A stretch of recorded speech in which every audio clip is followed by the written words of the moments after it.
Hola Sudamérica, somos Nico Martínez y Omar Beretta y juntos hacemos el podcast Puto el que lee para el colectivo Cuarto Mundo. ¿Cómo estás, Nicolás? Hola Omar, acá sabes luego ya en la fase 3 según el estado, pero en la fase 50 del delirio con nuestro proyecto, ¿eh? ¿Y vos qué tal por allá? Acá seguimos en pandemia y yo siempre he agarrado este bote salvavidas, que es este grupito de lectura de estudio que tenemos con Michi Moragas y con Ale Campos. ¿Nos presentás a las chiques? Michi Moragas. Michi es feminista, abogada, defensora de los derechos humanos. Y Ale Campos. Ale es politólogo, docente y dicta talleres de filosofía en espacios populares. Avanza la pandemia y nosotros seguimos leyendo. Nos mandamos el podcast de Capitalismo Gore, después de estar como un mes leyendo ese texto, y ahora nos pasamos 2 meses, leyendo Esferas de la Insurrección, apuntes para descolonizar el inconsciente, de Sueli Rolnik. ¿Nos pasás la bio de Sueli, Nico? Les tiro. Sueli Rolnik. Nació en Brasil y es psicoanalista, crítica cultural, curadora y profesora titular en la Universidad Católica de San Pablo. Luego de ir presa a manos de la dictadura militar, se exilió en París entre 1970 y 1979, donde además de estudiar psicoanálisis y psicoterapia institucional, se diplomó en filosofía, ciencias sociales y psicología, y se involucró con el arte. Su investigación teórica es transdisciplinaria, implicada en una pragmática clínico-política cultural. Es autora de libros y ensayos: Micropolítica, Cartografías del Deseo, en coautoría con Félix Guattari, y Esferas de la Insurrección, Apuntes para descolonizar el inconsciente. Un librazo. Y la manera que elegimos para poder presentarlo en este podcast fue que vamos a ir compartiendo una parte cada uno y la vamos a ir problematizando o desmenuzando. Michi y Ale, ¿cómo están? Hola chiques, chiquis. ¿cómo andan? Hola Ale, ¿qué tal? ¿Cómo estás allá desde Buenos Aires? ¿Qué tal allá con Alberto? Aquí desde Buenos Aires al sur, al sur. Bien, contento de que estamos en esta segunda instancia de socializar las lecturas que venimos haciendo los lunes. Acá sufriendo la infectadura. ¿Y vos, Michi, cómo andás? Acá mi coetánea. Hola chiquis, ¿cómo están? Acá, bueno, en Asunción, en una fase 3 interminable, pero bueno, dentro de todo, haciendo lo que podemos. Otra vez la propuesta de esta lectura, al igual que con Capitalismo Gore, fue de Ale Campos. Así que le vamos a pedir a Ale que nos haga una pequeña introducción a este texto de Sueli.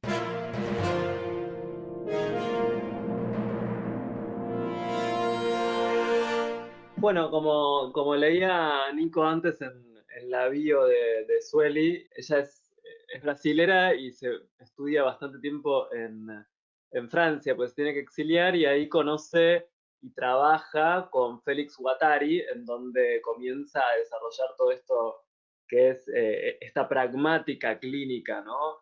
En donde se acerca a lo que es lo que veíamos como el esquizoanálisis, ¿no? Que es cuestionador del psicoanálisis, que toma el concepto del inconsciente, pero que es cuestionador del psicoanálisis. Y es un material que está circulando mucho y que me parece interesante porque de toda esa experiencia ya en Europa, sin embargo, la trae, la transporta para acá toda esa experiencia y nos permite pensar con este concepto de el inconsciente colonial capitalístico que seguramente vamos a hablar, nos permite pensar un inconsciente que no tiene que ver con, y esa es una de las críticas del esquizoanálisis al psicoanálisis, un inconsciente que no tiene que ver con lo familiar y lo individual, sino que es un inconsciente de otro tipo.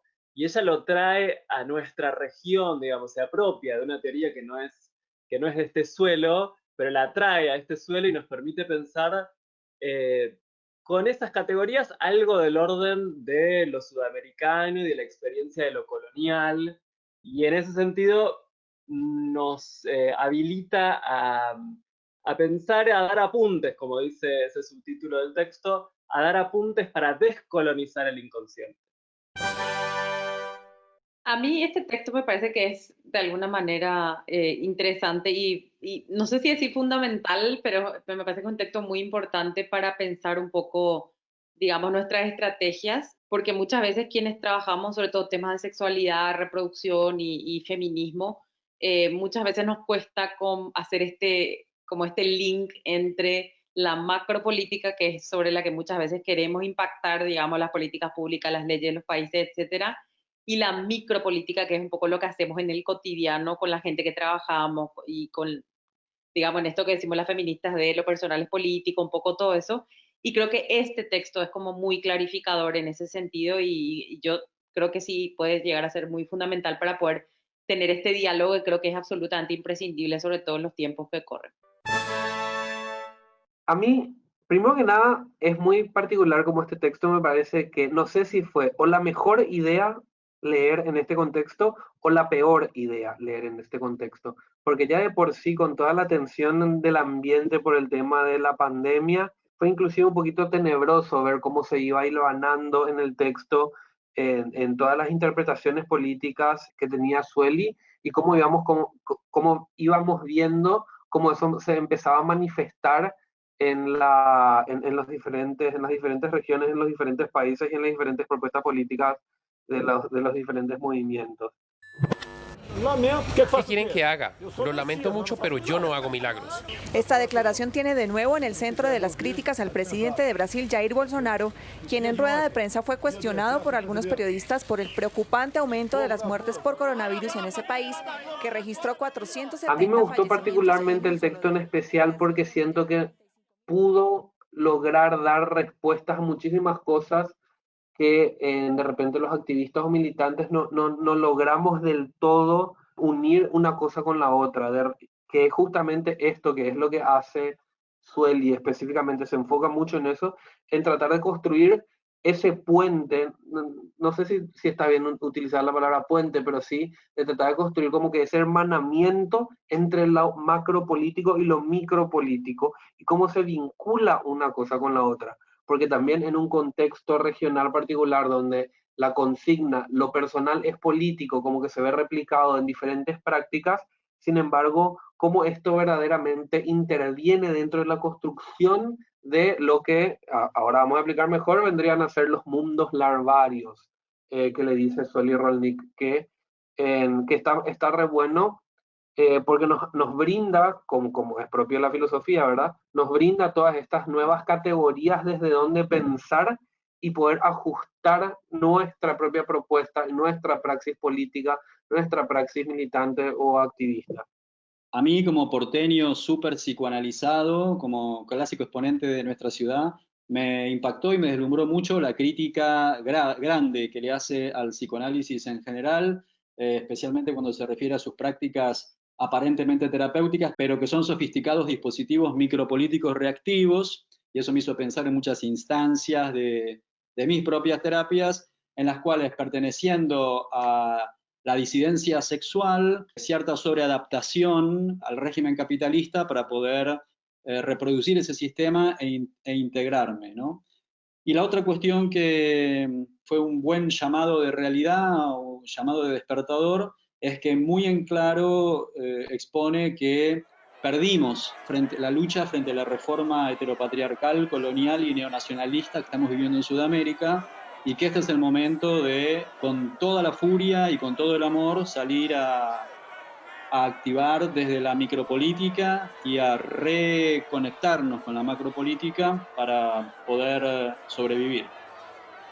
En esta línea de pensamiento, con Ale y con Michi estuvimos viendo cómo Rolnik nos hace un pasaje de un capitalismo industrial que terminó y de el capitalismo al que ella se refiere, que tiene que ver con el capitalismo financiero globalizado. Para eso le pasamos el micrófono a Ale Campos, que tenía algunos textos anteriores sobre los cuales nos quería compartir.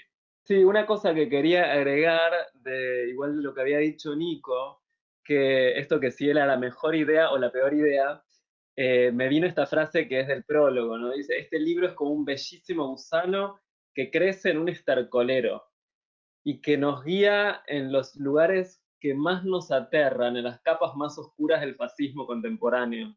Digo, bueno, me remitía un poco a ese prólogo. Una de las cosas que aborda para mí como, con mucha puntería este libro tiene que ver con cómo da cuenta de ciertas formas de explotación contemporáneas, actuales, que tienen una mutación respecto al capitalismo, digamos, más clásico que conocemos, ¿no? Digo, podemos un poco pensar en el Fordismo más tradicional, y ahí está, ¿no? Una imagen como muy icónica, que es los tiempos modernos de Chaplin. Section 5, speed her up, wall 1. El hombre que está alienado por la máquina y que tiene el tiempo de la máquina, pero que lo que está alienado son, digamos, los músculos del hombre, ¿no? Más que la conciencia, de alguna forma, con la conciencia también, digo, que son sobre todo, es la parte muscular, o es a partir de la parte muscular que se aliena el hombre. Y acá, y me parece que es uno de los ejes, sobre todo como de los primeros capítulos del libro, se da cuenta de otro tipo de explotación que a mi modo de ver, y creo que, bueno, el modo de ver del texto en realidad, da cuenta de una explotación que recae sobre el propio impulso vital del ser humano. Es decir, que es una explotación, Paolo Virno, un filósofo italiano, tiene una forma de describir a los call centers como fábricas de charlas, ¿no? Es decir, la explotación pasa a otra esfera que tiene que ver con lo más íntimo del ser humano. Es decir, pasa a una esfera en donde lo que se aliena tiene que ver con las cualidades del lenguaje, con las cualidades del intelecto y con las propias cualidades de creación del ser humano.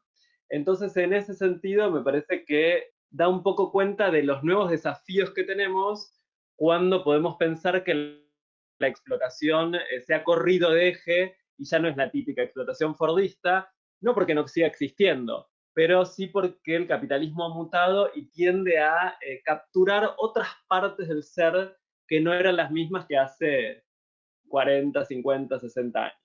Está re bueno esto que comenta Ale, porque justamente no es tampoco una cuestión de negar la figura precisamente del proletario industrial, así decirlo, porque que no precisamente no estamos hablando de que dejó de existir ni de que las fábricas que no cumplen un rol un rol esencial a la hora de la producción, sino que se descentralizó y hay otras formas que también la producción de subjetividades empezaron a cooptar o a captar lo que próximamente, o sea, ahora entrando en el texto vamos a hablar y vamos a ver bien de lo que son las pulsiones creadoras.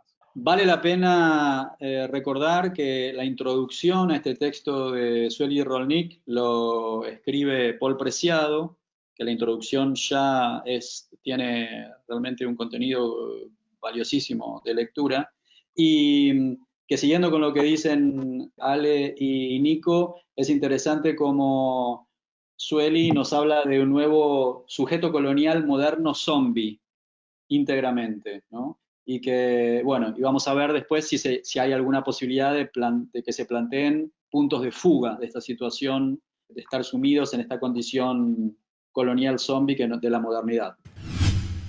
Pero ¿cómo es el pasaje de este sujeto capitalista industrial, que es el que la mayoría de nosotros tiene en la cabeza y es el que leemos en la facultad o en el colegio, a la situación actual sobre la que nos alerta Sueli?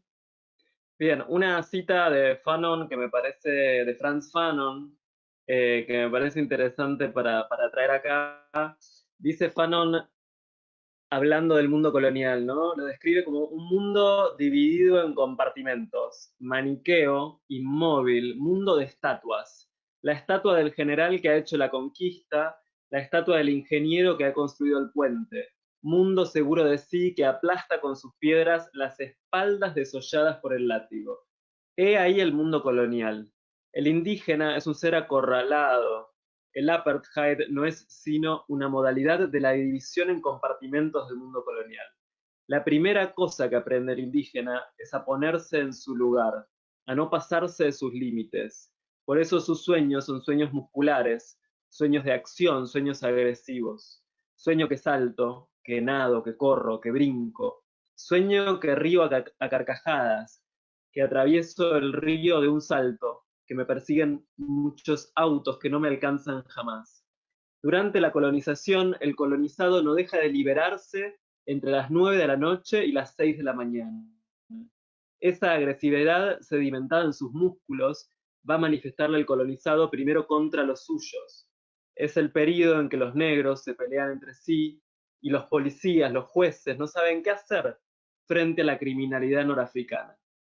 Frente a la situación colonial, el colonizado se encuentra en un estado de tensión permanente. El mundo del colono es hostil, lo rechaza, pero al mismo tiempo es un mundo que suscita envidia. Hemos visto cómo el colonizado siempre sueña con instalarse en el lugar del colono. No con convertirse en colono, sino con sustituirlo. Ese mundo hostil, pesado, agresivo, representa no el infierno del que habría que alejarse lo más pronto posible, sino un paraíso al alcance de la mano, protegido por terribles canes. Y hay algo de esta cita que me parece interesante para pensar ese rasgo de lo colonial que trae Sueli cuando nos habla del inconsciente colonial.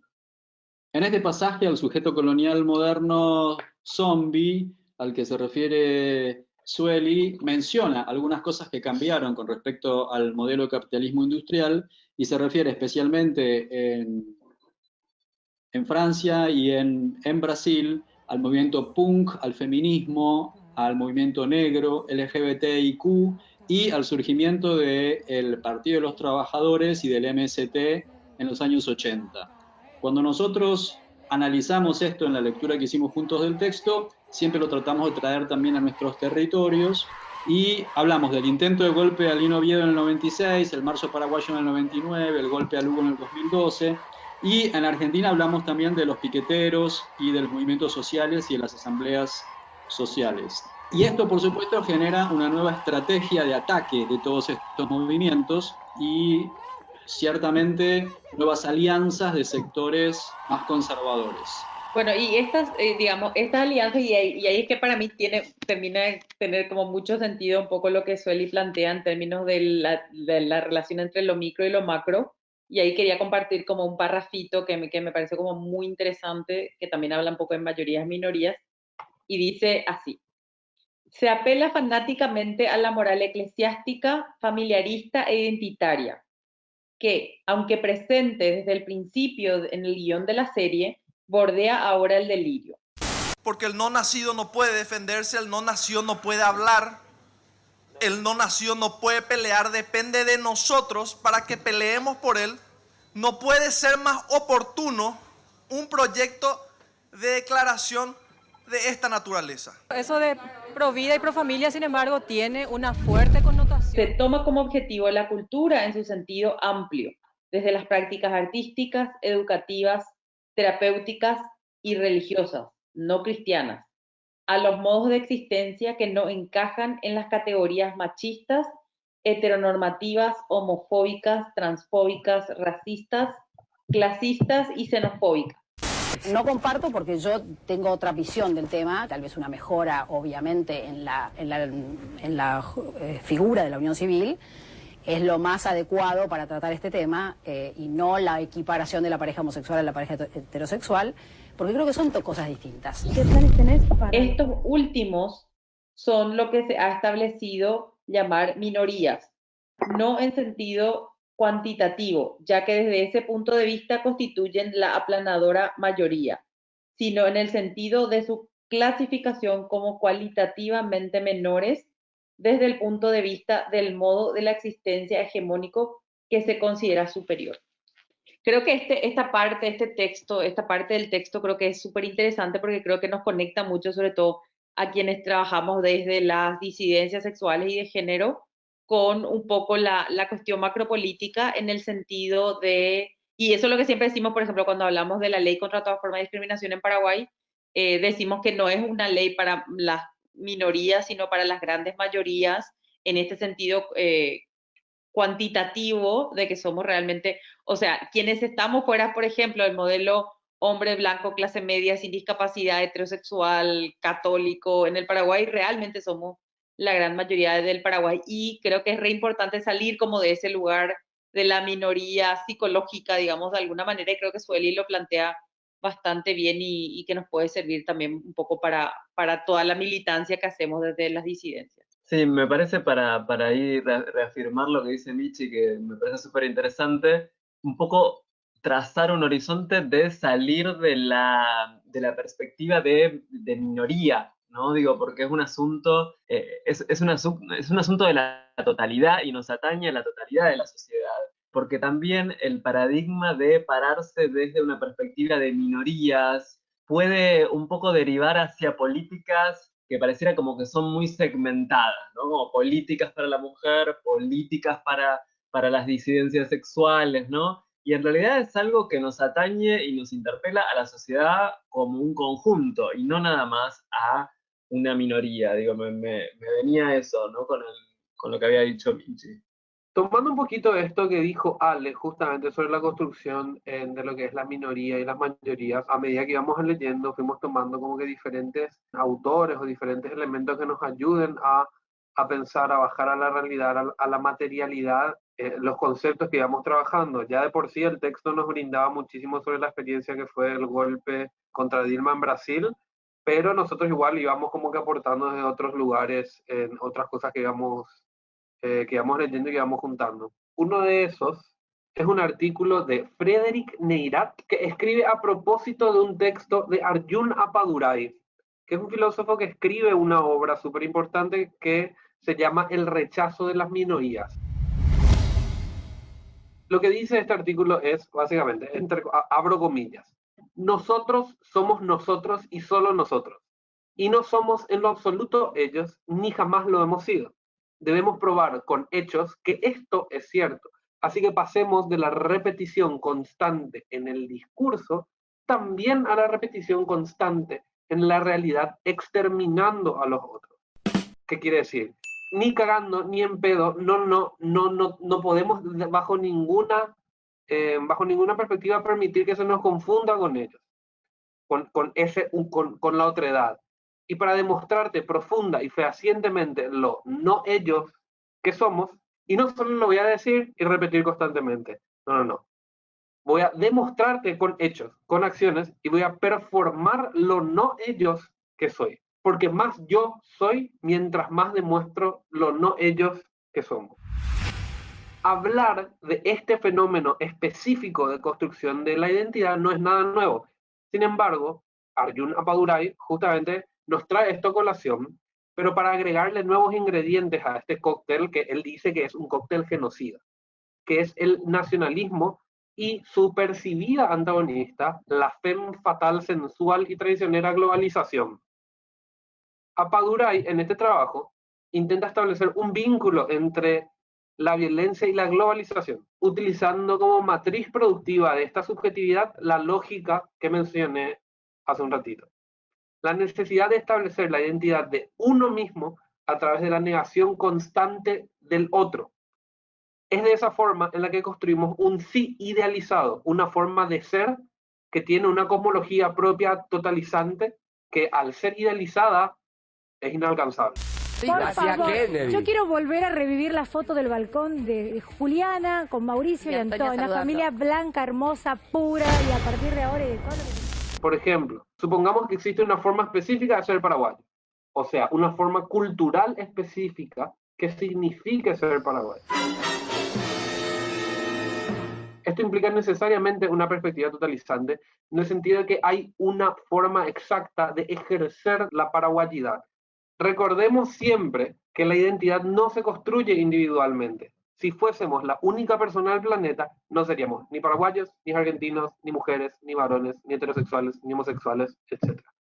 La identidad es una constitución necesariamente social.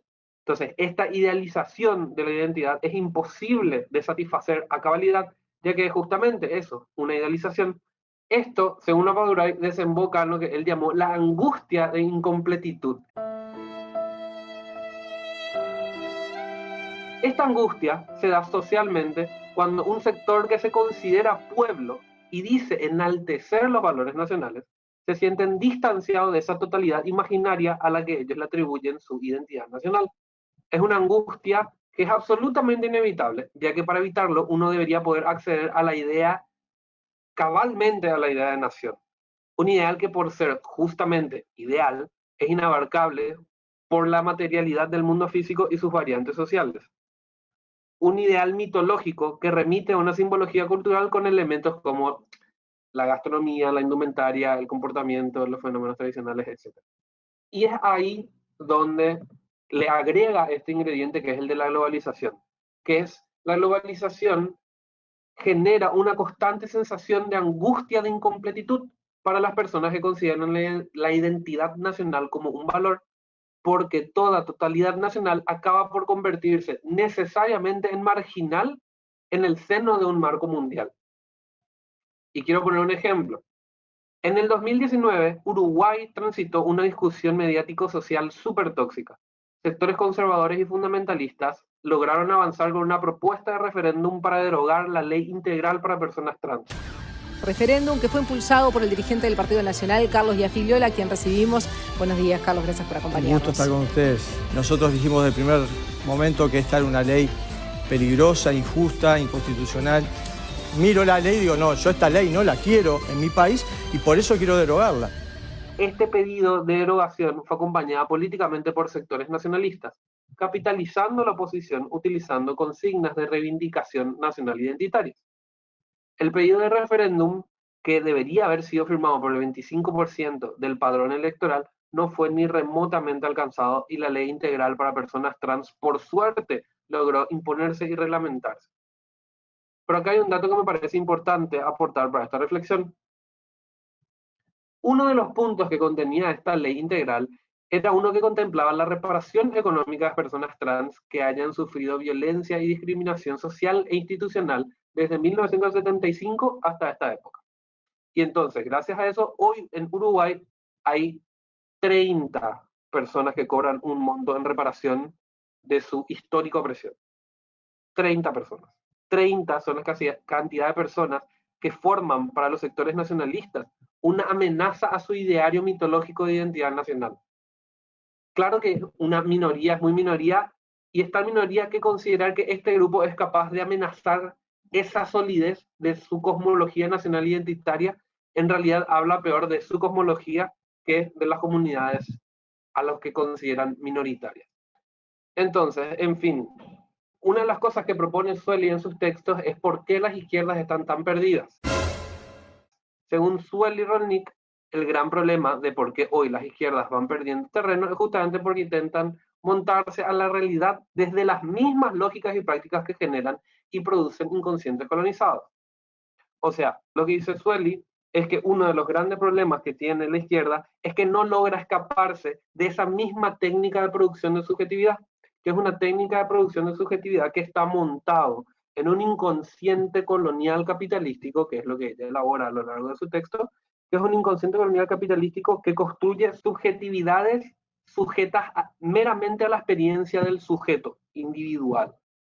Y esa, entre otras, es una de las grandes críticas que le hace Sueli a las izquierdas y a las propuestas de izquierda. El tema de la producción de subjetividades por parte del régimen heterosexual capitalista es algo en lo que venimos trabajando en muchos de los episodios de Puto el que lee, ¿no? Ya creo que en una de las primeras veces hablamos de Butler cuando habla de la familia, comunidad productiva y capitalista y como espacio de confinamiento de las subjetividades. Y habla también de ese entretejido de iglesias y estados como una forma de garantizar la producción y la reproducción de las subjetividades y del propio capitalismo. Encontramos una vuelta de tuerca a esto, casi sobre el final del texto de Sueli, que dice lo siguiente. El modo tradicional de resistencia de las izquierdas tiende a reducirse a la esfera macropolítica. lo que deriva en su desorientación e impotencia frente al estado actual de las cosas. Este entendimiento tiene el poder no solo de sacarnos de la parálisis melancólica fatalista a la que corremos el riesgo de sucumbir, así como de nuestro resentimiento con las izquierdas, sino también de permitirnos una reaproximación a las mismas. Lo que señala acá que importa es combatir las fuerzas reactivas en nosotros mismos, ¿no? Y en nuestro entorno, cuyo éxito jamás estará garantizado ni será definitivo. Lo que es interesante es que muchas veces en muchos de los textos nos hemos encontrado con esta situación y la hemos descrito. De hecho, Judith Butler habla de esto, Leonor Silvestri habla de esto, Rita Segato habla de esto y lo hemos desarrollado en muchos de los capítulos. Pero acá Sueli nos dice, bueno, ¿cómo fugamos? ¿No? Y relacionado con lo que viene diciendo, con lo que estaba diciendo recién Nico, tenemos que poder conquistar y construir y resistir a esta producción de la subjetividad que se nos viene dada en esta alianza de la derecha y el conservadurismo de la cual también nos venía hablando Michi. ¿Y cómo lo hacemos? Bueno, mediante comunidades temporales, invita Sueli, el partido político, la macropolítica también, pero no se agota ahí. Es decir, dentro de comunidades temporales que cuestionan la política de producción del conocimiento.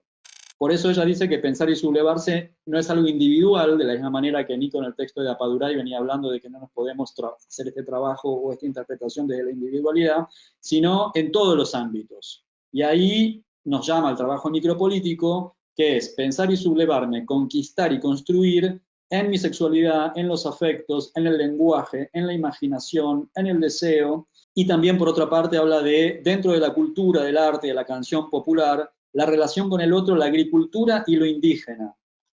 Y es profundamente simbólico, muy oportuno que hayamos leído este texto encerrados en pandemia, porque ella sobre el final dice, cada vez más gente empieza a darse cuenta del serio riesgo que el poder global del capitalismo trae, no solo para la continuidad de la vida humana, sino del ecosistema del planeta como un todo. Y es profético, es decir, esto ya no es que, bueno, los valores medioambientales están dando mal, estamos sumidos en esa tragedia, ¿no? Ella alerta, se instala en las subjetividades un estado de urgencia que los que tienen como una condición natural por su rol de opresión y volviendo a lo estadístico que hablamos antes, de poder levantar estas banderas, son las mujeres, son las disidencias LGBTI, los afrodescendientes y los indígenas. Me parece que ligado a lo que venían diciendo ambos y también Michi antes, me parece que hay una clara apuesta en Sueli Rolnik y en cómo concibe el inconsciente, que tiene que ver con concebir la subjetividad como algo relacional, no como una cápsula, no como una interioridad, sino como la importancia del encuentro con los otros que nos constituye originariamente, ¿no? Y esto que decía Nico, que comentaba ese texto de Neirat sobre Apaduray, que está buenísimo el texto, él me lo pasó y bueno, lo fuimos intercambiando. Es muy interesante para pensar también en la actual coyuntura porque está viendo como una tendencia hoy a la reemergencia, vemos, de estos neofascismos, de estos nacionalismos, que muchas veces se los piensa como lo opuesto a la globalización, pero lo que muestra ese texto y lo que estamos viendo en realidad es que esos nacionalismos y extremismos son la otra cara de la globalización y no pueden explicarse sin la globalización. Es decir, no es que son una alternativa o son lo contrario, sino que más bien son como la otra cara. Y ligando un poco con esta concepción del inconsciente de Sueli, del inconsciente capitalístico y colonial, en esa construcción de minorías que se toman como chivo expiatorio, hay lo que vemos en el texto de Sueli como predomina en el inconsciente algo del orden de lo fantasmático, de lo imaginario, ¿no? Es decir, hay como una idea en donde predomina, el otro se vuelve como una especie de fantasma, y entonces en detrimento de lo que Sueli llama, que me parece una concepción muy linda, que es esto del saber del cuerpo, ¿no? Predomina lo fantasmático, lo imaginario, por sobre un saber del cuerpo que tiene que ver con el encuentro con la otredad, que tiene que ver con el encuentro con la presencia de los otros. Y en ese sentido me parece como súper interesante cómo piensa la subjetividad Sueli Rolnik por fuera de lo familiar y desde una matriz relacional y no como un inconsciente del orden de lo individual, del orden de lo familiar, etc. A mí me resuena un poco bastante en realidad lo que dice Ale, y creo que este tiempo de pandemia me parece que fue muy importante también para pensarnos como comunidad, digamos, de alguna manera. Y ahí a mí lo que me pasa también cuando hablamos, por ejemplo, se habla de como de los grupos antiderechos, los grupos evangélicos, cómo van avanzando, etcétera. Y lo que yo siempre le digo a la gente es que en realidad esos grupos aprendieron muchas de nuestras estrategias de trabajo micropolítico, de ir persona a persona, de crear pequeños grupos, y eso es algo que lo sabemos desde siempre, las disidencias y las feministas, de no ganamos porque somos más, sino ganamos porque elaboramos mejores argumentos y hacemos una política que nace desde las bases y desde crear comunidad, digamos, de alguna manera. Entonces, cuando a mí me hablan o me cuentan o escucho, leo, investigo sobre los grupos antiderechos, en realidad yo veo el reflejo de nuestros propios éxitos como de alguna manera en términos de construcción comunitaria. Entonces, ¿dónde crecieron más los grupos antiderechos? En el campo evangélico, con un trabajo micropolítico que no se puede descuidar. Entonces, creo que la pandemia es una ocasión interesante para que nos pensemos micropolíticamente, ya que, por ejemplo, y yo lo sufro mucho, digamos, nos cuesta mucho poder salir, manifestarnos, hacer marchas, encontrarnos en la calle, es súper complicado todavía, pero sí creo que es un buen momento para que nos pensemos de alguna manera micropolíticamente en ese reforzar de lo que venimos haciendo como disidencia en la construcción de otras subjetividades y en respaldarnos y cuidarnos comunitariamente. Entonces me parece que, o sea, yo quiero pensar en esta circunstancia que nadie previó, que no lo vimos venir y que nadie puede cambiar, como una oportunidad para seguir profundizando. Para mí, una de las bases más importantes que tenemos de nuestras luchas, que tiene que ver con la micropolítica. Bueno, mismo digamos, estos encuentros que estamos haciendo todos los lunes, pero también me hiciste acordar, el sábado la vi a mi hermana y en un momento interrumpimos como el almuerzo porque ella se conectó para tener un encuentro ecofeminista internacional. Digo, como todas las cosas, que es algo que jamás hubiera sucedido en otro contexto, digamos, que sucede nada más en un contexto como el de ahora.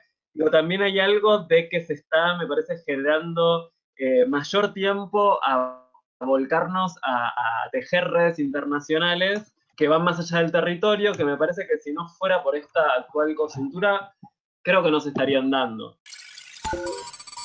Convengamos también que si hay algo que nos deja como que bastante clarito el texto, es la forma en la que se vincula lo macro con lo micro.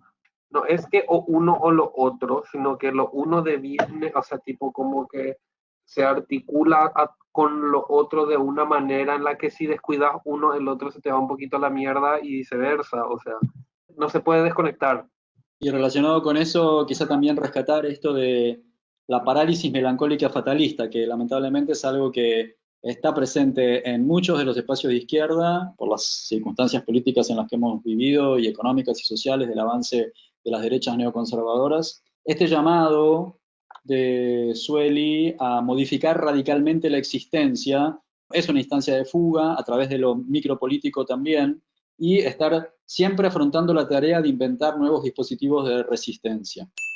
Y yo creo que nosotros estamos, esto es un dispositivo micropolítico de resistencia y además yo creo que de transformación, yo le agregaría de transformación.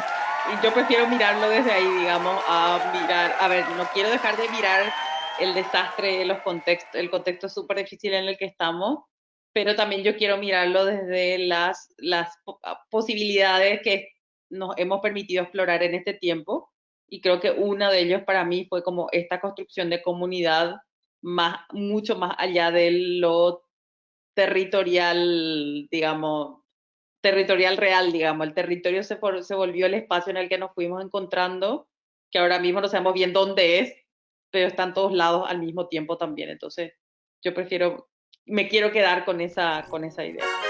Yo estoy muy agradecido a la posibilidad de haber podido pensar en Grupe durante todo este tiempo y con este texto, porque cada vez siento en mí que aprender a convertir las fuerzas reactivas en nosotros mismos y en nuestro entorno.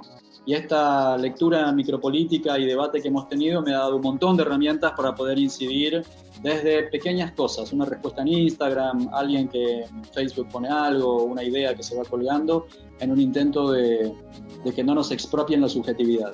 Bueno, y le quiero agradecer muchísimo a Michi Ale por acompañarnos ya otra vez en este delirio, nuestra fase 8 de delirio también en la que estamos con Omar.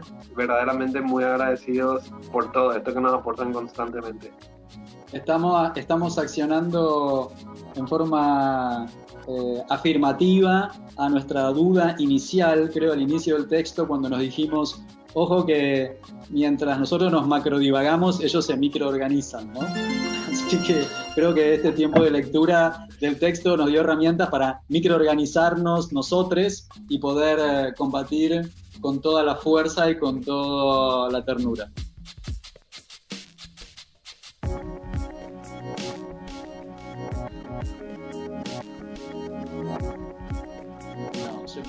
No, ternura no, porque yo soy un duro tronco, como ternura, por favor.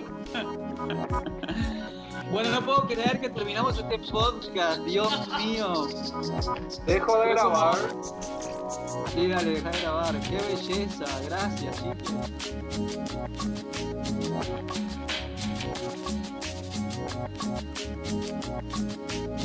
Vamos a terminar. Somos Nico Martínez y Omar Beretta, y este es un podcast del colectivo Cuarto Mundo. Seguinos en Facebook y Twitter, @putoelquelee108.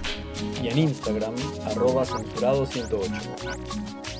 La cortina musical de nuestro programa es el tema Zona Roja de Mnesis.